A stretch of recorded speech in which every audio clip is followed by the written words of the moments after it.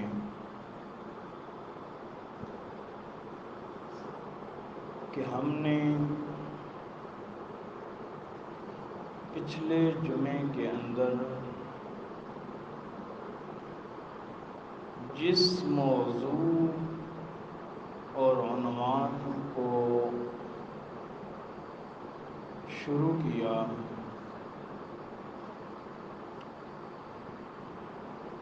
وہ ہے مقصد زندگی کیا ہے۔ تو میں نے آپ کے سامنے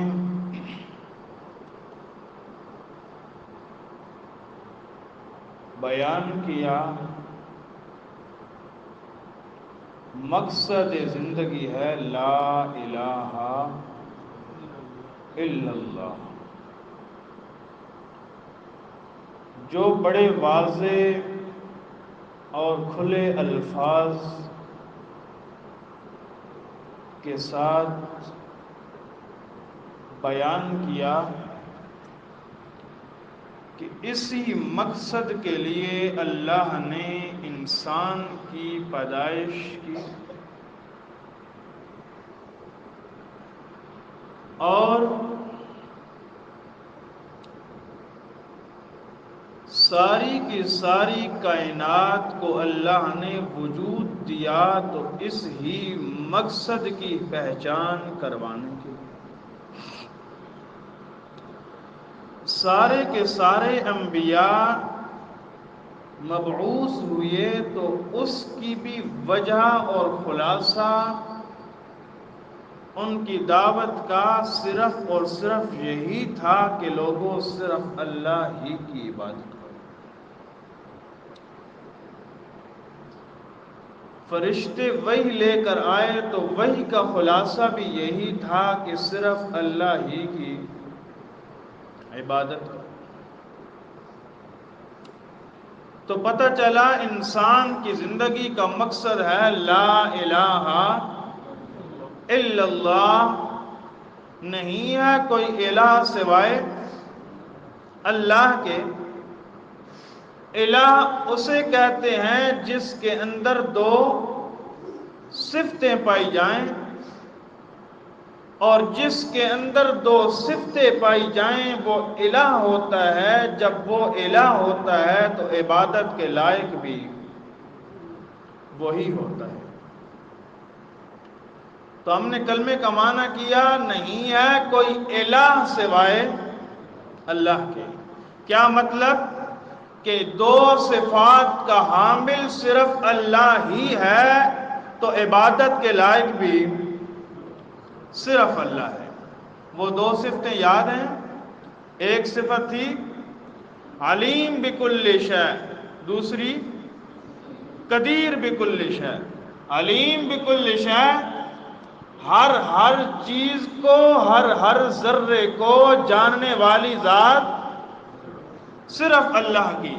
قدیر بکل شیء، ہر چیز پر کنٹرول، اختیار، حکم، آرڈر چلتا ہے تو صرف اللہ کا۔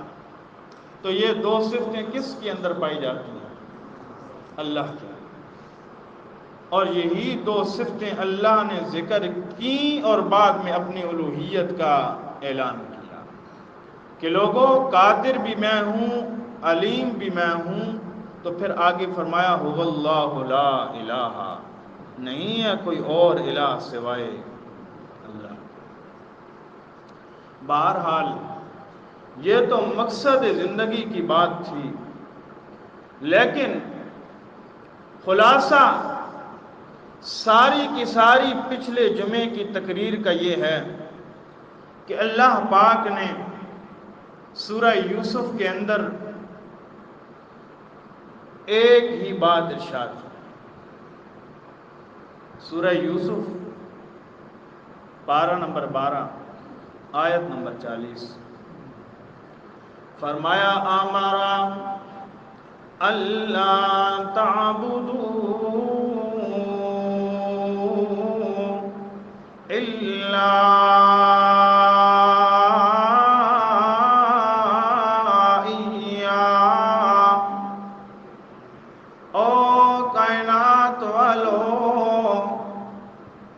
تمہیں پیدا کیا گیا تو صرف اللہ کی عبادت کے لیے، ساری کی ساری کائنات کو بنایا گیا، سارے کے سارے انبیاء کو مبعوث کیا گیا، ساری کی ساری کتابیں نازل ہوئیں، ساری کی ساری وحی کا خلاصہ۔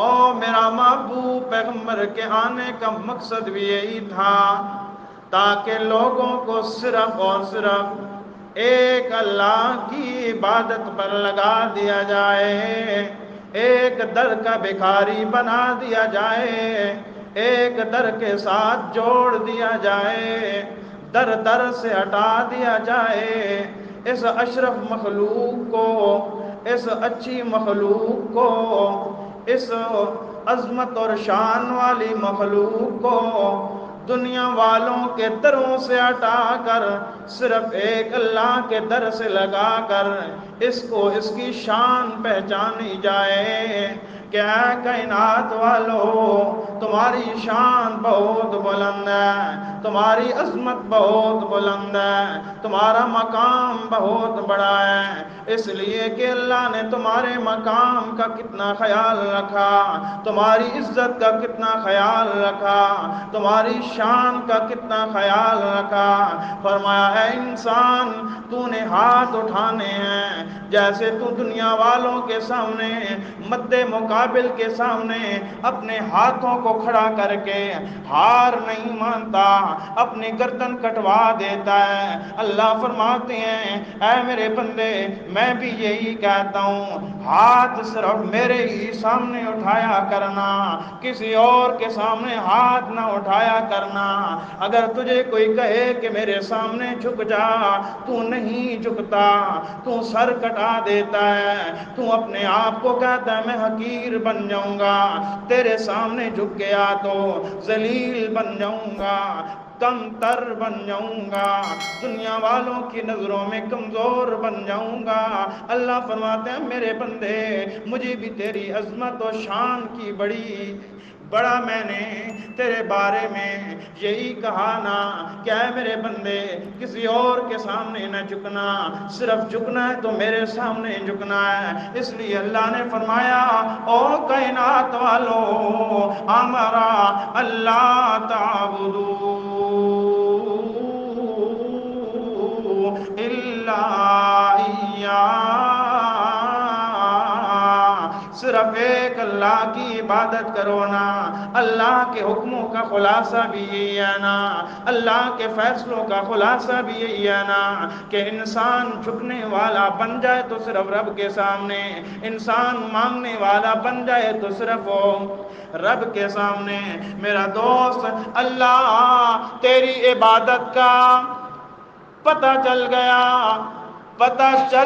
اللہ تیری ہی عبادت کرنی ہے، تیرے علاوہ کسی اور کی عبادت نہیں کرنی۔ مگر اللہ کرنی کیسے ہے؟ پہلا تھا مقصد زندگی لا الہ الا اللہ، اللہ عبادت کرنی ہے، پتہ چل گیا ہمیں پیدا بھی تیری عبادت ہی کے لیے کیا گیا۔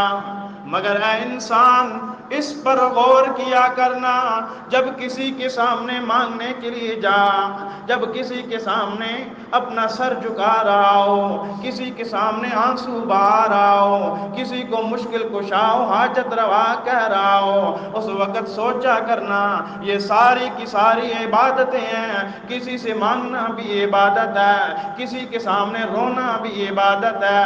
فرمایا یہ عبادت کس کی کرنی چاہیے تھی؟ اللہ کی کرنی چاہیے تھی، اللہ کے علاوہ کسی اور کی عبادت نہیں کرنی چاہیے تھی۔ اے انسان، اپنے مقصد کو نہ بھولنا، تیرا مقصد ہی صرف یہی ہے نا، تو اللہ کی عبادت کرتے رہے۔ او میرا دوست، اللہ مجھے پتہ تو چل گیا تیری عبادت کرنی ہے، مگر عبادت کرنی کیسے ہے یہ تو بتلا دینا۔ عبادت کرنی ہے مگر کرنی کیسے ہے؟ یہ ہے طرز زندگی، اور طرز زندگی ہے کیا ہے؟ محمد رسول اللہ۔ عبادت سمجھ آئی، اب کرنے کا طریقہ، جیسا کہ ایک انسان مکان بنانا چاہتا ہے نا، تو وہ اس مستری کو لے کر آتا ہے، اس کو کہتا ہے یہ جگہ ہے، یہ میٹیریل ہے، لیکن یہ مکان، یہ بلڈنگ، یہ کوٹھی تو نے بنانی ہے، تو یہ نقشہ سامنے اس کو دکھاتا ہے، کہتا ہے اس نقشے، اس خط کے مطابق تو نے اس مکان کو بنانا ہے۔ اگر وہ مستری، وہ معمار اس مکان کو بناتا ہے بڑا خوبصورت، بڑا مضبوط، مگر اس نقشے کے مطابق وہ نہیں بناتا، تو کیا وہ بنوانے والا اس کو قبول کرے گا؟ اس کو داد دے گا؟ نہیں، وہ کہے گا جیسا بھی ہوتا نقشے کے مطابق، اس خط کے مطابق ہوتا۔ اب بات تو اسے بھی سمجھ آ گئی تھی کہ میں نے مکان، کوٹھی، بلڈنگ بنانی ہے، مگر اب اس نے سوچا بنانی کیسے ہے، تو اس نے کیا کر دیا، خط دکھا دیا، نقشہ دکھا دیا۔ اب نقشہ خط کے ہوتے ہوئے اگر اس کے خلاف بناتا ہے، اپنی مرضی کے مطابق، اپنی منشا کے مطابق، اگرچہ اسے اچھا بناتا ہے، مضبوط بناتا ہے، لیکن بنوانے والے کو پسند ہو۔ اللہ، عبادت تو ہمیں سمجھ آ گئی، مگر کرنی کیسے ہے؟ نقشہ بتلا، ہیئت بتلا، خط بتلا، کیسے کرنی ہے؟ اللہ نے پھر ہمیں آئیڈیل بتایا، نمونہ بتایا۔ کیا نمونہ؟ 21واں پارہ ہے، سورۃ الاحزاب ہے، آیت نمبر 21 ہے، بڑے الفاظ واضح فرمایا لَقَدْ كَانَ لَكُمْ فِي رَسُولِ اللَّهِ أُسْوَةٌ حَسَنَةٌ۔ او کائنات والو، لَقَدْ كَانَ لَكُمْ فِي رَسُولِ اللَّهِ أُسْوَةٌ حَسَنَةٌ۔ اگر تم عبادت سمجھ چکے ہو کہ صرف اللہ ہی کی عبادت کرنی ہے، اب تمہیں طریقہ چاہیے، اب تم کو نقشہ چاہیے، تمہیں ہیئت چاہیے، آؤ میں تمہیں نقشہ بتلاتا ہوں، تمہیں ہیئت بتلاتا ہوں، تمہیں خط بتلاتا ہوں، تمہیں طرز بتلاتا ہوں۔ اللہ کس کی طرز پر چلنا ہے، کس کے طریقے پر چلنا ہے، کس کے نمونے پر چلنا ہے۔ اللہ فرماتے ہیں لَقَدْ كَانَ لَكُمْ، اس کا معنی یہ ہے کہ اللہ فرماتے ہیں مجھے اللہ ہونے کی قسم، مجھے اللہ اپنی ذات کی قسم اٹھاتا ہے۔ لَقَدْ كَانَ لَكُمْ، مجھے اپنی ذات کی قسم، مجھے اللہ ہونے کی قسم، کان لکم، او کائنات والو، تمہارے لیے فی رسول اللہ، ای فی حیات رسول اللہ، اللہ کے پیارے پیغمبر کی زندگی اسوۃ، نمونہ ہے۔ اللہ کیسا نمونہ؟ اللہ فرماتے ہیں اسوۃ حسنہ، بہت بہترین نمونہ ہے، بہت بہترین طریقہ ہے۔ اللہ نے فرمایا او کائنات والو، اگر تم نے عقیدہ رکھنا ہے تو وہ بھی محمد الرسول اللہ صلی اللہ علیہ وسلم کے طریقے کے مطابق، سنت کے مطابق، نقشے کے مطابق سیرت کے مطابق تمہارا عقیدہ بھی ہو اور تمہارا عمل بھی ہو تو وہ بھی پیارے پیارے پیغمبر کے طریقے اور سنت کے مطابق ہو۔ فرمایا سب سے اچھا طریقہ، سب سے بہترین طریقہ، سب سے محبوب طریقہ محمد مصطفیٰ صلی اللہ علیہ وسلم کی سنت سے بڑھ کر اور کوئی نہیں ہے۔ سب سے محبوب طریقہ وہی ہے جیسے میرے محبوب نے عمل کر کے دکھایا، جیسے میرے محبوب نے عقیدہ بنا کر کائنات والوں کو بتلایا۔ او کائنات والوں، عقیدہ رکھو تو صرف اللہ کی ذات کے ساتھ، کسی اور کی ذات کے ساتھ عقیدہ نہ رکھو۔ اب تیرا عقیدہ دیکھ تو وہ بھی پیارے پیغمبر کے عقیدے کے خلاف، اگر تیرا عمل دیکھا جائے تو وہ بھی پیارے پیغمبر کے عمل کے خلاف، سنت کے خلاف۔ مجھے بتلا تو صحیح نا، تو نقشے کے بغیر مکان پسند نہیں کرتا، اللہ پیارے پیغمبر کی سنت کے خلاف تیرا عمل اور عقیدہ کیسے قبول کرے گا؟ تو ایک مکان نہیں برداشت کرتا، قبول کرتا، اور تو اپنی ساری زندگی کی محنت کہتا ہے اللہ قبول کرے۔ آئیڈیل تو بتایا نا اللہ نے، نمونہ تو بتلایا نا،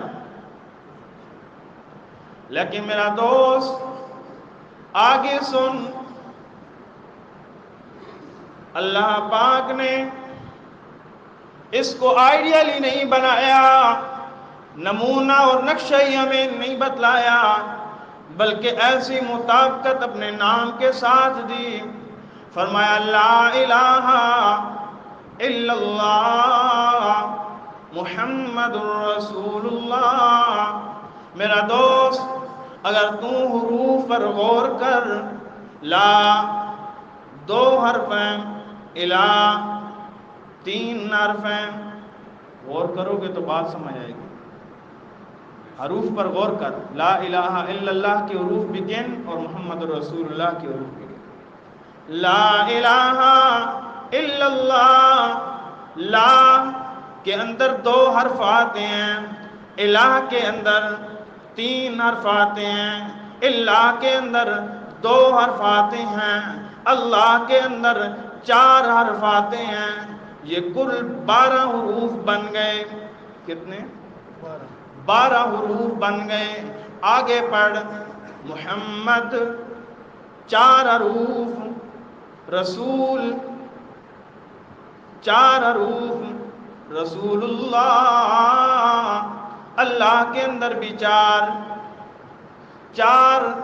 حروف، محمد کے اندر، رسول کے اندر بھی 4 حروف، آگے لفظ اللہ کے اندر بھی 4 حروف۔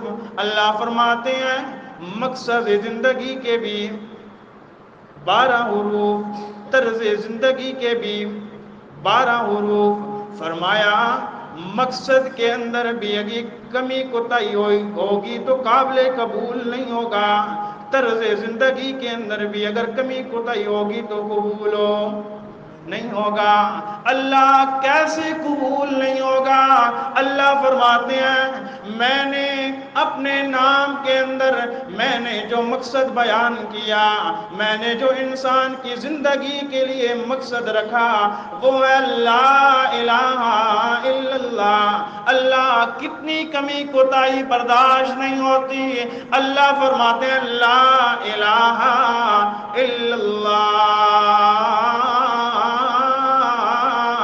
ان حروف کو پڑھو، ان میں بھی نقطہ کوئی نہیں، غور کرو، لا الہ الا اللہ، ان کے اندر بھی نقطہ کوئی نہیں، محمد الرسول اللہ کے اندر بھی نقطہ کوئی نہیں۔ اللہ فرماتے ہیں اپنی ذات کے اندر نقطے جتنا شرک بھی برداشت نہیں کرتا، اپنے پیارے محبوب کی اطاعت کے اندر بھی کسی بندے کی طرف سے ایک ذرہ برابر کسی اور کی پیروی کرنے کو بھی برداشت نہیں کرتا۔ میرا دوست، اللہ پاک نے صرف اور صرف محمد الرسول اللہ کو اپنے نام کے ساتھ جوڑا ہے، اور کسی کے نام کو اپنے نام کے ساتھ نہیں جوڑا۔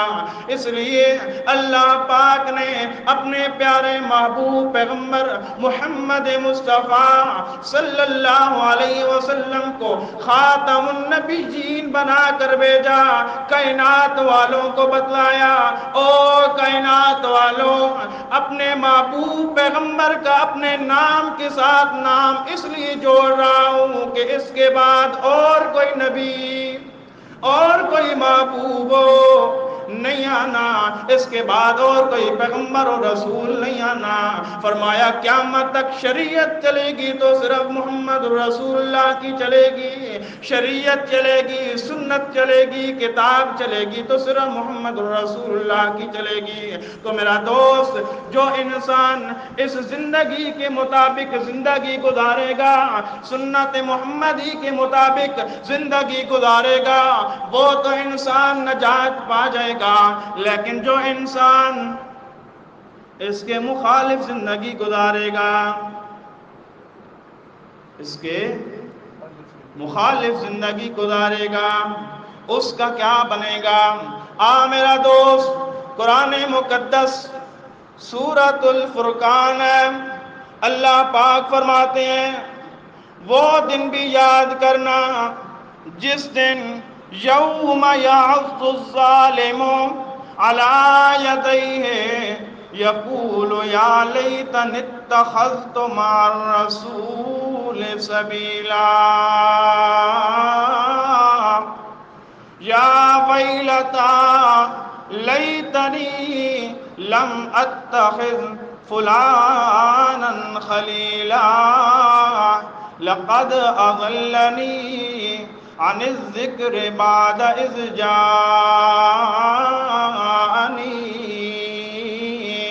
ترجمہ سن، پھر اپنے معاشرے میں غور کر، آج محمد رسول اللہ کی زندگی کے اوپر کون چلنے والا؟ محمد رسول اللہ کی سنت کے مطابق کون ہے عمل کرنے والا؟ کون ہے اپنی زندگی گزارنے والا؟ میرا دوست، جو انسان پیارے پیغمبر کو چھوڑ کر، پیارے پیغمبر کی زندگی کو چھوڑ کر، پیارے پیغمبر کی سیرت کو چھوڑ کر، پیارے پیغمبر کی زندگی کے نمونے کو چھوڑ کر، اس آئیڈیل کو چھوڑ کر کسی پیر کو اپناتا ہے، کسی سید کا طریقہ اپناتا ہے، کسی امام کا طریقہ اپناتا ہے، قیامت کا دن ہوگا وہی انسان اپنی زبان سے اقرار کرے گا۔ اللہ فرماتے ہیں یوم یعض الظالم، یوم یعض الظالم، سب سے پہلے اللہ نے فتویٰ لگایا میرے محبوب کی سنت کو چھوڑنے والا ظالم ہے۔ اللہ وہ ظالم کیا کرے گا؟ اللہ فرماتے ہیں یوم یعض الظالم علی یدیہ، وہ اپنے ہاتھوں کو کاٹے گا، وہ اپنے ہاتھوں کو، کون؟ سنت کے خلاف چلنے والا، رسول اللہ صلی اللہ علیہ وسلم کی زندگی کو آئیڈیل اور نمونہ اور طریقہ نہ بنانے والا، یہ اپنے ہاتھوں کو کاٹے گا۔ ہاتھوں کو کاٹنے والے کو ہمارے ہاں تو ہلکا اسے کہتے ہیں۔ اللہ فرماتے ہیں ایک تو ظالم ہوگا، دوسرا کتوں کی طرح ہلکا ہو جائے گا۔ آگے سنیں، یقول یا لیتنی، ذلت کتنی ہوگی؟ یہاں تو اپنے آپ کو کہتا ہے میں بڑا عاشق ہوں، میں بڑا عاشق، لیکن اس دن اتنا ذلیل ہوگا کہ اس کو جرم سمجھ کر اقرار کرے گا، کہے گا یا لیتنی اتخذت مع الرسول سبیلا، کہے گا کاش نہ بناتا میں مع الرسول سبیلا، نہ میں بناتا رسول کو اپنا دوست۔ فلاں کو اپنا دوست نہ بناتا، یعنی جو غلط کاموں پر لگانے والے، غلط باتوں کی دعوت دینے والے، فرمایا یقول یا لیتنی اتخذت مع الرسول سبیلا، فرمایا وہ انسان خود اقرار کرے گا کاش میں رسولوں کے ساتھ کسی اور راستے کو اختیار نہ کرتا، رسولوں کے بتلائے ہوئے طریقوں کے خلاف کسی اور کا طریقہ نہ اپناتا، رسولوں کے طریقے کے بتلائے ہوئے کے مطابق زندگی گزارتا اور اس کے خلاف نہ گزارتا۔ آگے کہے گا یا ویلتا لیتنی لم اتخذ فلانا خلیلا، ہلاکت تو میرے لیے، کاش نہ میں بناتا فلاں کو دوست۔ کس کو کہتے ہیں نا جی فلاں تو چاول ہوتے ہیں ہم اس لیے جاتے ہیں، آج کھاؤ لیکن اس دن تم روو گے، افسوس کرو۔ آج تو کہتے ہیں یار یہ تو بزرگوں کو مانتی نہیں ہیں، یہ پیروں کو مانتی نہیں ہیں، یہ سیدوں کو نہیں مانتے، یہ اولیاء اللہ کے گستاخ ہیں۔ میرا دوست جیسے تو مانتا ہے نا ایسے تو ہی کہے گا قیامت والے لم اتخذ فلانا خلیلا، کاش میں اس کو دوست نہ بناتا جو 11ویں پر لگانے والا تھا، کاش میں اس کو دوست نہ بناتا جو محمد الرسول اللہ کی سنت کے خلاف حکم دینے والا تھا، کاش میں اس کو دوست نہ بناتا، اس کے ساتھ رشتہ داری قائم نہ کرتا جس کا عقیدہ ٹھیک ہو نہیں تھا۔ خود اقرار کرے گا، خود کتابڑی پڑھنے والوں کا انکار کرے گا، کہے گا لقد اضلنی عن الذکر بعد اذ جانی،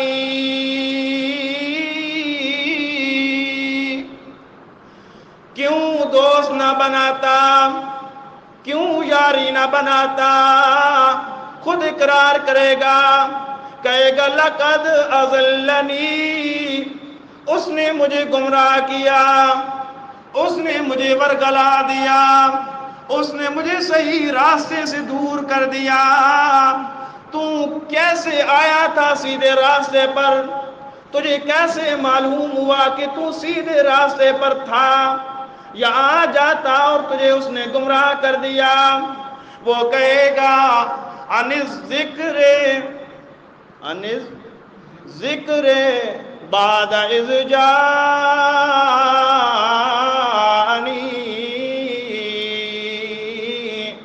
جب قرآن بیان ہوتا تھا، جب قرآن بیان ہوتا تھا تو کہتے تھے وہ بڑی مسجد ہے یہ چھوٹی مسجد ہے، وہاں آیا کرو یہاں نہ آیا کرو، قرآن سے دور لے کر جایا کرتے تھے۔ اخباریں سنانے والے، خبریں پڑھنے والے، قصے کہانیاں سنانے والے، قرآن سے دور کرنے والے، یہ انسان خود کہے گا، یہ اخباری، یہ قصے کہانیاں والے، یہ خواب اور من گڑت روایتیں اور جھوٹی بیان کرنے والے، یہ ہمیں قرآن سے دور کرتے تھے، انہوں نے ہمیں گمراہ کیا۔ لم اتخذ فلانا خلیلا، کاش ہم ان کو دوست نہ بناتے، کاش ہم ان کے ساتھ یاری نہ رکھتے، کاش ہم ان کو استاد جی نہ کہتے، ان کو خنزیر سے بدتر کہتے، ان کو کہتے کہ تم تو ہو تو مولویوں کے رنگ میں، ہو تو صوفیوں کے رنگ میں، لیکن تم سے بڑا شیطان اس کائنات میں کوئی نہیں، اس لیے کہ جو انسان قرآن سے دور کرنے والا، جو انسان محمد مصطفیٰ صلی اللہ علیہ وسلم کی زندگی سے دور کرنے والا، جو اپنی زندگی کے مطابق، اپنی خواہش کے مطابق، اپنی منچاہی زندگی کے مطابق لوگوں کو زندگی گزارنے کے طریقے بتلائے، لوگوں کو بخشوانے کے طریقے بتلائے، لوگوں کو ایصال ثواب کے طریقے اپنی طرف سے بتلائے، تو میرا دوست یہ محمد الرسول اللہ کی شریعت نہیں ہے، یہ شریعت اس کی اپنی ہے۔ لیکن اس کے پیچھے چلنے والے قیامت والے دن خود اقرار کریں گے، کاش ہم اس کو استاد جی نہ کہتے، کاش ہم اس کو بزرگو نہ کہتے، امام صاحب نہ کہتے۔ وہ کیسا امام ہے جو محمد الرسول اللہ کی شریعت کے خلاف انسان کو زندگی گزارنے کا تعلیم و تربیت کرتا ہے۔ اللہ کس کی زندگی کے مطابق، کس کے نقشے کے مطابق زندگی گزاروں؟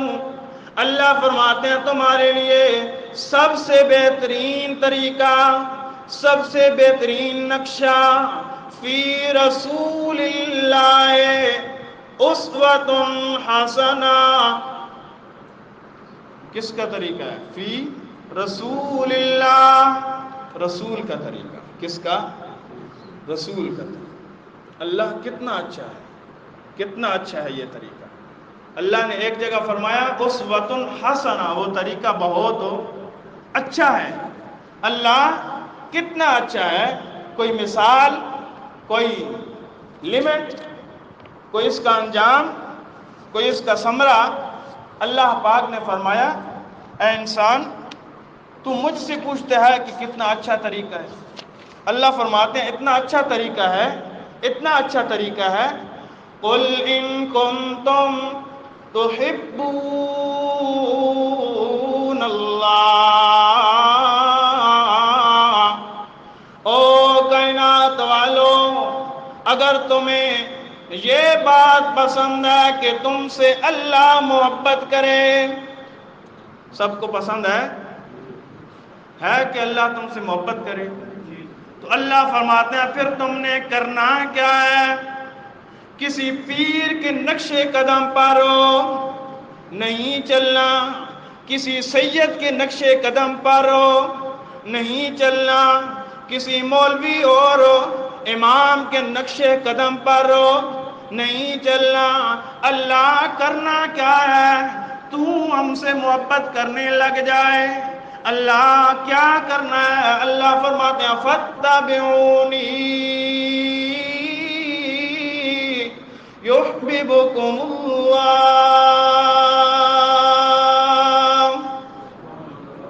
اللہ فرماتے ہیں میرے محبوب کی سنت کے مطابق زندگی گزارنے والے بن جاؤ۔ اللہ کو اتنا طریقہ پسند ہے، اللہ خود تم سے محبت کرنے لگ جائے گا۔ اتنا محبوب طریقہ ہے۔ پورے قرآن میں کوئی ایک آیت ایسی بتلا دو کہ اللہ نے فرمایا ہو کہ کسی پیر، سید، نقش بندی، قادری کے نقش قدم پر چلو اللہ تم سے محبت کرے گا۔ ہر جگہ قُلْ أَطِیعُوا اللَّهَ، او میرا محبوب پیغمبر ان کو فرما دیجئے نا اطاعت کرو تو اللہ کی، وَأَطِیعُوا الرَّسُولَ، اطاعت کرو اللہ کی اور رسول کی۔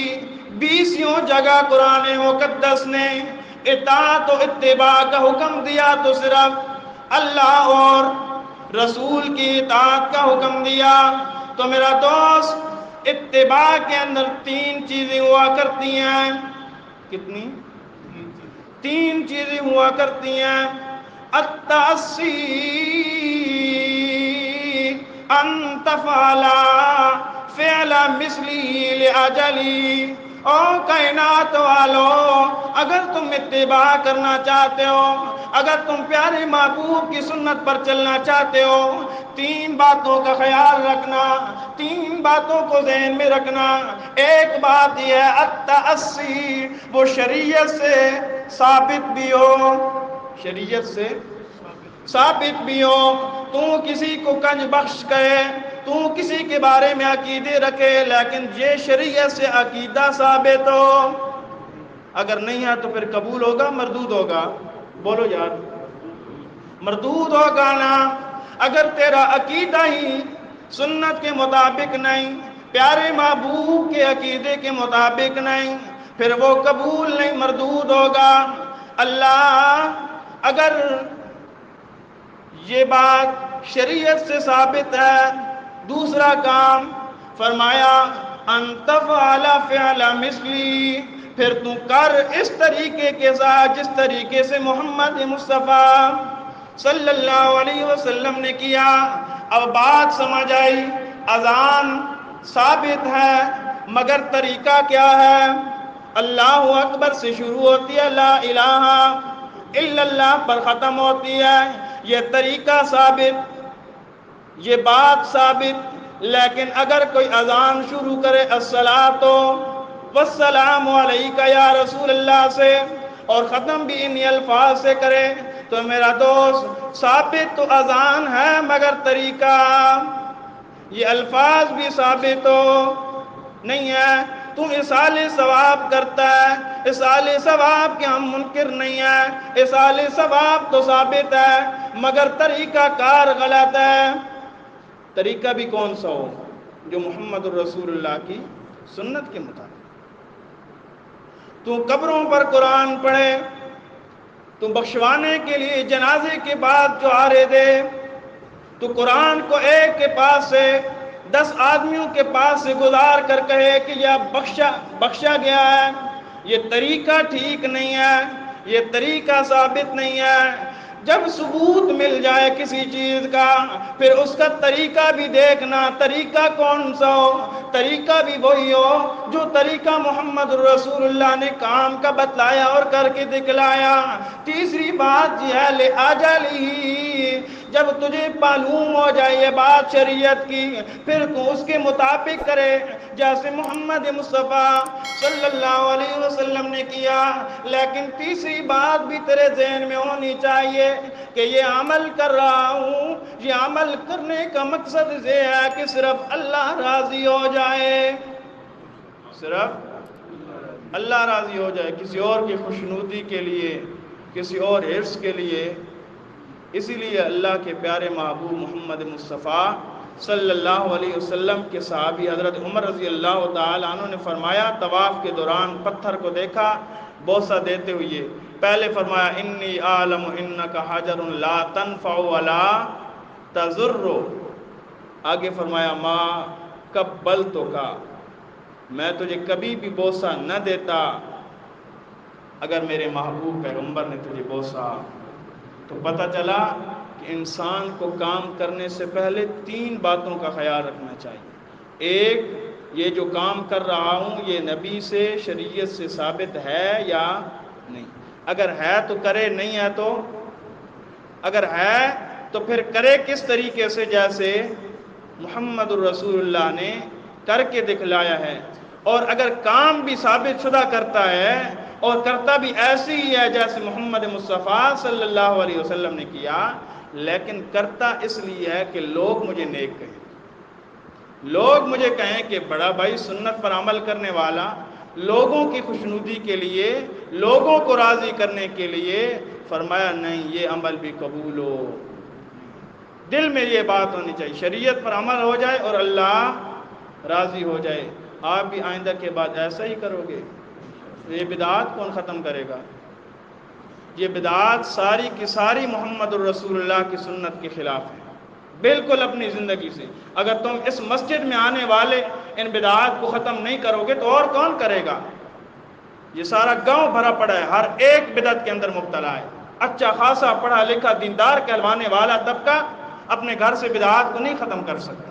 تو میرے دوستو، جیسے پیارے پیغمبر محمد مصطفیٰ صلی اللہ علیہ وسلم توحید کی دعوت دینے آئے اور شرک کے مراکز کو مٹانے کے لیے آئے، ایسے ہی نبیوں نے بدعات کو بھی ختم کیا، ہمارے پیارے پیغمبر نے بھی بدعات کو ختم کیا، اور یہی طریقہ ہے ہمارے، اور یہی ڈیوٹی ہمارے ذمہ بھی ہے۔ آج ہم نے خوشی غمی کو اپنے لیے مشکل بنا دیا۔ میرے دوستو، بات اصل یہ ہے کہ ہم نے بدعات کو اپنے اندر سے ختم نہیں کیا، رسم و رواج کو اپنے اندر سے ختم نہیں کیا۔ جب سے یہ ختم ہو جائیں گی تو جینا مرنا آسان ہو جائے گا۔ اس لیے اللہ تعالیٰ سے دعا ہے کہ اللہ رب العزت ہم سب کو پیارے پیغمبر کی سنت کے مطابق زندگی گزارنے کی توفیق عطا فرمائے۔